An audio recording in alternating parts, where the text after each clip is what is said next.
Hey Brad, so here's the after swing of what we're talking about. This is phenomenal. So takeaway is directly up the plane, hands, club head. I would call that pretty much perfect. We can see the connection in the left arm here. So if you watch that shoulder, that's connected. So it's getting the left arm deeper and across the chest. So at P3, now that right arm's in line with the spine. And this is not even a paused repetition. You are actually swinging here at full speed, right? So beautiful. We get to the top at P4. We'll draw a line here, pretty close to 60 degrees if you ask me. Coming down on P5, parallel to the plane. P6, the club is just underneath the right forearm. Boom, there we are at impact. That is outstanding. Now, couple of comments here. And again, this is a full speed swing, not even a paused rep. I mean, this is really, really good. Now, in response to your question about the turning piece, there's a drill, so stick around. I want to show you a drill at the end of this lesson. But if we get Lucas Glover, here's that arm position that you're getting in, where the right elbow is in line with the spine. So again, the right shoulder is internally rotated early, so then that way it can make that transition. But here's what I would say. If we can get you turning on a steeper axis, so 40 to 45 degrees of angle with an iron is sort of a good goal. It looks like he's actually creating this much tilt with the driver.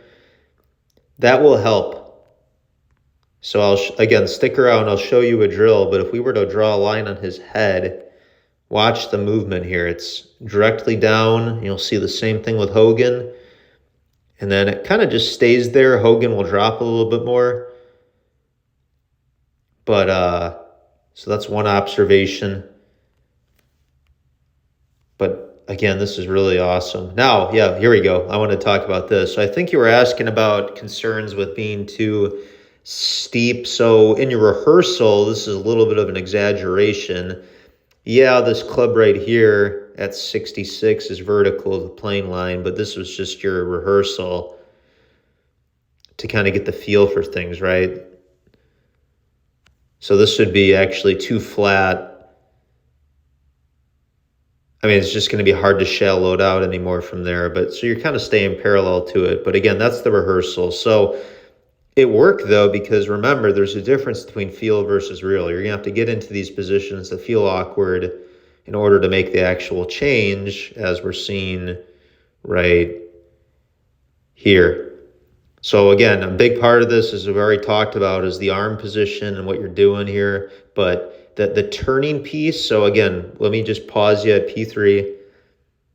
So we'll call that 39 degrees, which is great.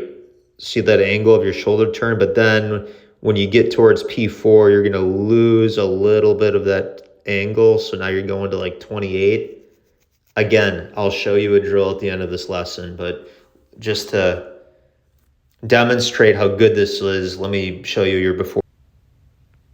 All right, so this was the before swing. So what I was referring to, hands go a little bit out and above, but really at P3, you don't have a lot of depth. So the left arm is not across the chest. And again, you look at your right shoulder, it's in an externally rotated position.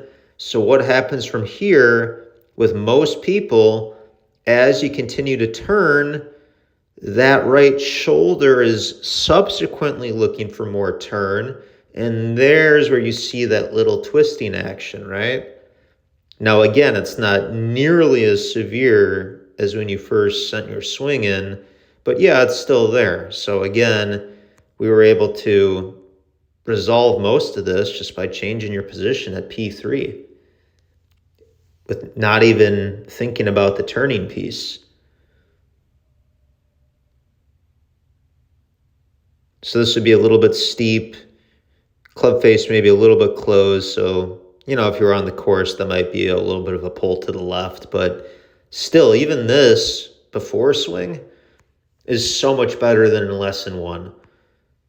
And again, the after swing you just sent in where your left arm got across the chest and your hands, instead of your hands being here, your hands were more over here at P3.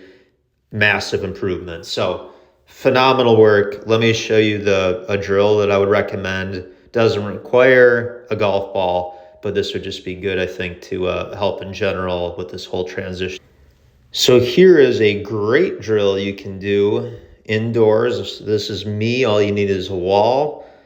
So if you watch me, I'm practicing my turn, and this is exaggerated. I mean, no one's going to turn on a 65-degree angle. Let me get this line right. 61-degree angle. But by doing this, I'm getting the feel of getting more open without even worrying about the arms, right? This is just something you could do indoors for like 10 minutes each night to get the feel for a more angular turn.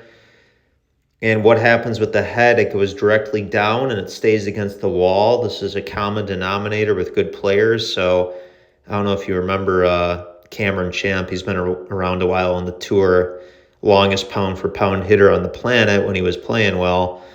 Check out his head movement. So the head's going to go down, right? And check out the shoulder tilt. So he's at 54. So again, turning on a steeper axis. You know, this is not really consistent with what we've been teaching because he's a little bit more crossy at 82. But the turn is amazing. So watch this. Transition. Boom, the head's going down even lower. And again, there's going to be more tilt increased at the waist. So you talked about the hips. I mean, look how open his hips are back here. We can see the back of his left hamstring. So again, you don't need to focus too much on this. Just, I would say 5-10 minutes a night against the wall, working on an angular turn. And you can see how open I would be at impact here if I were hitting a ball. So superb work. Keep it up and let me know how it goes.